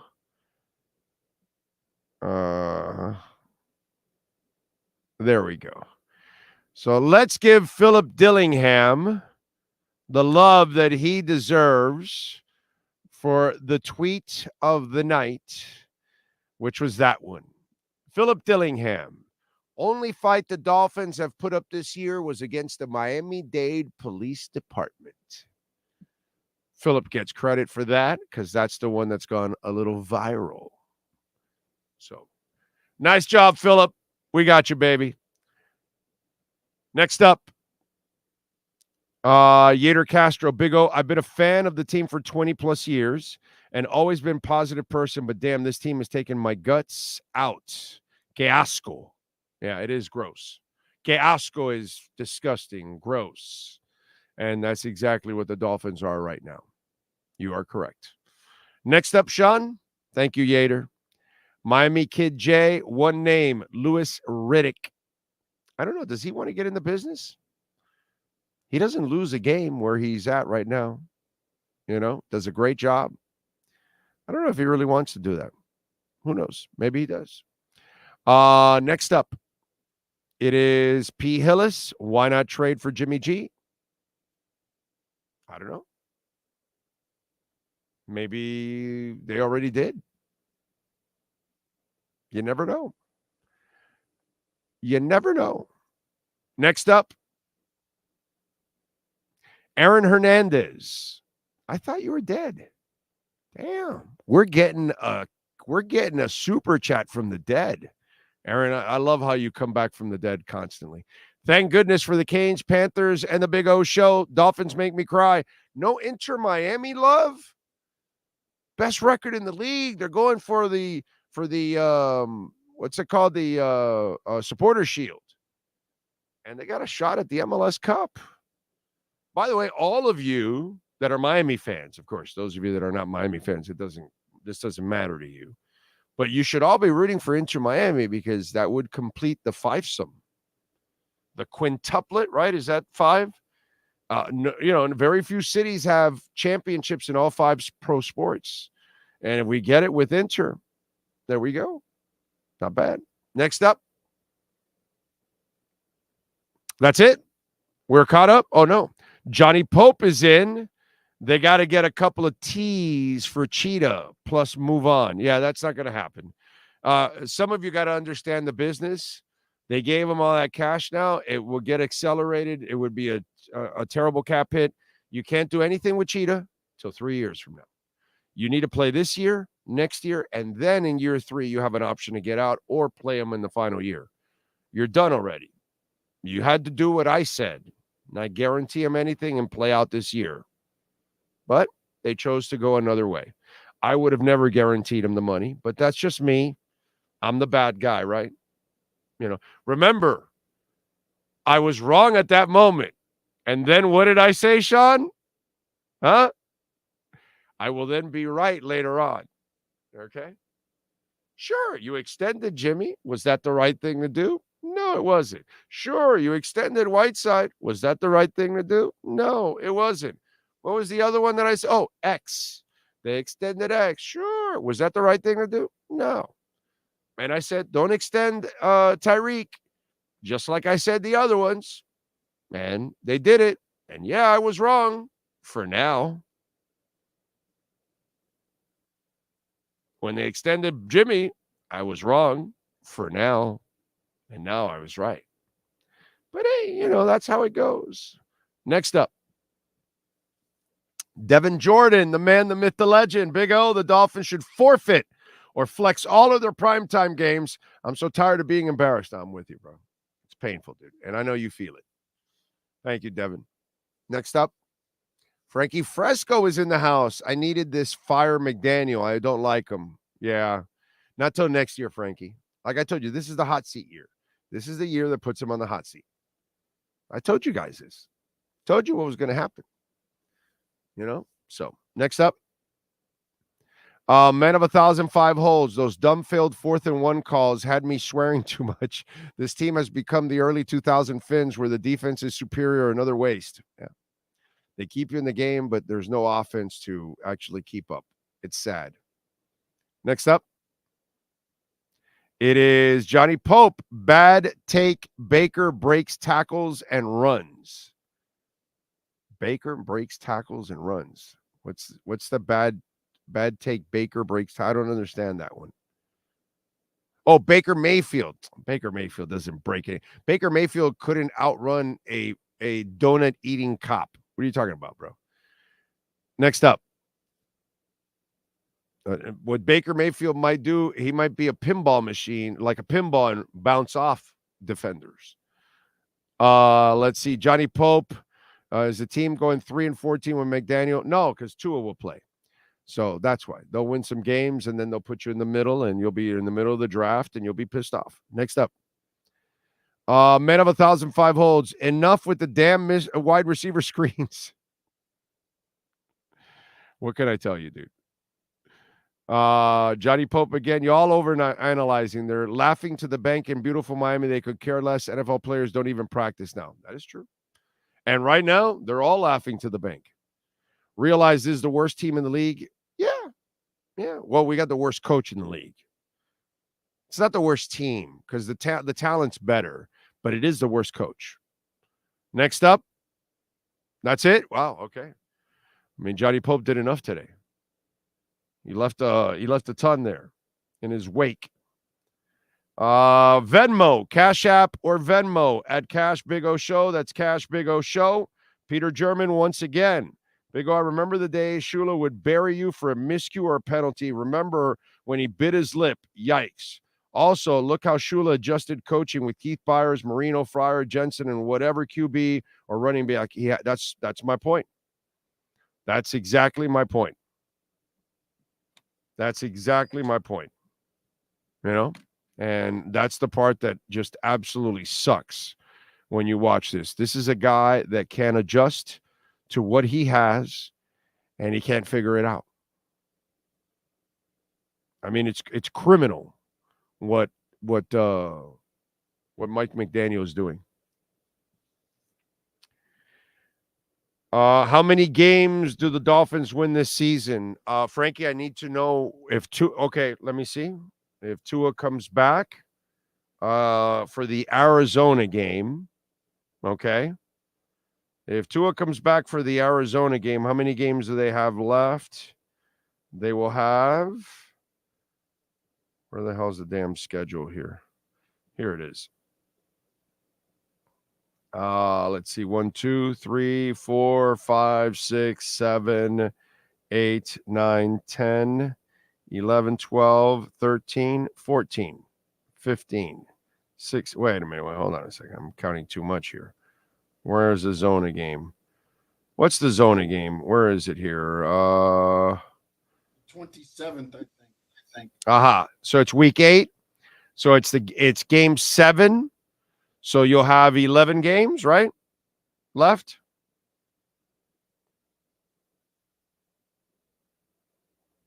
Yeah, 11. Maybe you win 8. I mean, you could go 9 or 10, but that's a lot to ask. That's a lot. And this is not a great coach. So I think you win 8. Like I told you, you're stuck in the middle. You end up with the 9 wins again because you have a shitty coach, just like you had a shitty coach before that. And it's a guy that can't coach his way out of a paper sack. So you have 11 games, about 8. And I'm being like really positive to go 8-3. Like really positive to go 8-3. It's a tough schedule. Yeah. You're this stretch here probably buried you for the playoffs because he can't coach. That's the bad part about all of this. I bet a big O large donut Tua won't make a damn bit of difference. The team is done. Well, that's right. That's fine. The good thing is nobody's following what you say. So if you're wrong, nobody will care. So, that's so you can make those kind of bold, and if he goes out there and kills it, nobody will track you down. Nobody will know. So, that it's good. It's fun for fans to make those kind of claims because you could go run and hide and forget about it and nobody will know if you're wrong. You know what I'm saying? So, it's one of those things. Anyway, we thank the great Sean Stanley. We thank Chris Perkins and David Furones. We thank all of you for tuning in. If you send in a super chat, thank you very much. Sean and I thank you. If you send in a Cash App or Venmo, as always, thank you. And you can always send in a Cash App or Venmo at any time, whenever you're listening to the show, day or night, podcasting. That's Cash Big O Show. As always, we will see you guys tomorrow morning. We will address this and many other things as we continue. You all have a great night. Be safe out there. Hang in there. I know it's not easy. It's brutal being a Dolphins fan. Much love, folks. We'll see you tomorrow morning. Same time, same place, same Tua channel. You've been listening to our Dolphins post-game show with Big O. The broadcast is brought to you by Welton Rayom, Acura of Pembroke Pines, Hialeah Park Casino, RM Contractors, Toyota of Hollywood, Haineswear, Sloman's Home Security, BigCheeseMiami.com, EJD Construction. The broadcast is mastered by executive producer Sean Stanley. Thank you for supporting the platform and our fantastic sponsors. Go Fins!